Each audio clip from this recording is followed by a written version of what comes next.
Hi friends, welcome to my YouTube channel.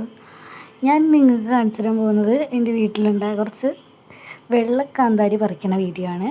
അപ്പോൾ ഞാൻ കുറച്ച് പറിച്ച് കഴിഞ്ഞിട്ടാണ് വീഡിയോ എടുത്തത്. എന്നാലും ബാക്കി പറിക്കുന്നത് ഞാൻ കാണിച്ചു തരാം. കണ്ടോ, ചിലതൊന്നും മൂപ്പായിട്ടില്ല കേട്ടോ, അതൊന്നും ഞാൻ പറിക്കണില്ല. മൂപ്പായത് മാത്രമേ എടുക്കണുള്ളൂ. അതൊക്കെ കുറച്ച് നേരത്തെ ഞാൻ പറിച്ച് വെച്ചതായിരുന്നു. പറിച്ചപ്പോൾ എനിക്ക് തോന്നി നിങ്ങളെയൊക്കെ ഒന്ന് കാണിക്കണമെന്ന്. അപ്പോൾ ഞാൻ എൻ്റെ കാന്താരികളെ പറിക്കുന്നതും കാണിച്ചു തരാം. എനിക്ക് ഈ ഹാർവെസ്റ്റിംഗ് വീഡിയോസൊക്കെ ഭയങ്കര ഇഷ്ടമാണ്. ഇത് നമ്മുടെ വയലറ്റ് കാന്താരിയാണ്. ഇതൊരു തരം ഫാൻസി മുളകാണ്. ഇതൊക്കെ എൻ്റെ ഉമ്മച്ചി ഓരോ ഭാഗത്തു നിന്നും വിത്തൊക്കെ വാങ്ങി വെക്കണതാണ്. ഇപ്പോൾ ചില തൈയിലൊന്നും കായ്ഫലം തീരെയില്ല. ഇവിടെ നിന്ന് ഞങ്ങൾ വെള്ളം വല്ലാണ്ടൊന്നും കൊടുക്കാറില്ല, അത് തനിയെ അങ്ങ് മുളച്ച് ഉണ്ടാകുന്നതാണ്. ഇത് ചെറിയ കാന്താരിയാണ്.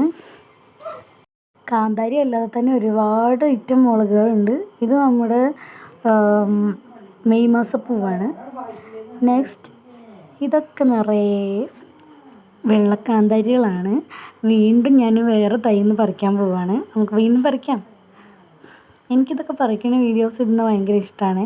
പിന്നെ എനിക്ക് പൊതുവേ എന്തെങ്കിലും ഹാർവെസ്റ്റ് ചെയ്യുന്നതൊക്കെ എനിക്ക് ഭയങ്കര ഇഷ്ടമാണ്.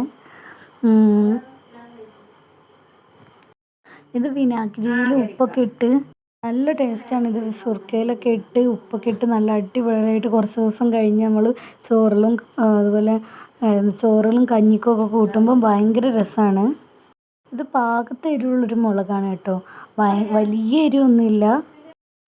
എൻ്റെ വീട്ടുകാർക്കൊക്കെ ഇത് ഭയങ്കര ഇഷ്ടമാണ് കേട്ടോ, ഇതിൻ്റെ ടേസ്റ്റൊക്കെ. ഇപ്പോൾ ഞങ്ങൾ കറിക്കും അതുപോലെ താളിപ്പിനൊക്കെ ഉപയോഗിക്കാൻ പറ്റിയൊരു മുളകാണിത്. നമ്മൾ മുരിങ്ങയില ചീരയിലൊക്കെ താളിക്കുമ്പോൾ അതിലൊക്കെ ഇടാൻ പറ്റിയതാണ്. നല്ല അടിപൊളി ടേസ്റ്റാണ് കേട്ടോ ഇതിന്. ഇപ്പോൾ ഞാൻ ഇനി ഒരുപാട് പറിക്കാനുണ്ട്. മൂപ്പായത് മാത്രം നമുക്ക് നോക്കി പറിക്കാൻ കുറച്ച്. എൻ്റെ ഉമ്മച്ചിക്കൊക്കെ ഈ മുളക് സുർക്കയിലിട്ട് കഴിക്കാനൊക്കെ ഭയങ്കര ഇഷ്ടമാണ്. അതുകൊണ്ട് തന്നെ ഞങ്ങളിത് ഇതിൻ്റെ മുന്നിൽ പറിച്ചിട്ടൊക്കെ വിനാഗിരിയിൽ ഇട്ട് വെച്ചേക്കുമായിരുന്നു. പിന്നെ എൻ്റെ ഫ്രണ്ട്സിനും അതുപോലെ എൻ്റെ റിലേറ്റീവ്സിനൊക്കെ ഞങ്ങൾ കുറച്ച് വിനാഗിരിയിലൊക്കെ ഇട്ട് വെച്ചിട്ട് കൊടുക്കാറുണ്ട്. പിന്നെ ഇതിന് മുൻപ് കുറച്ച് സെയിൽ ചെയ്യുമായിരുന്നു. ഇപ്പോൾ പിന്നെ സെയിലൊന്നും ചെയ്യാറില്ല, കാരണം തനിയെ മുളച്ചുണ്ടാകുന്നതല്ലേ.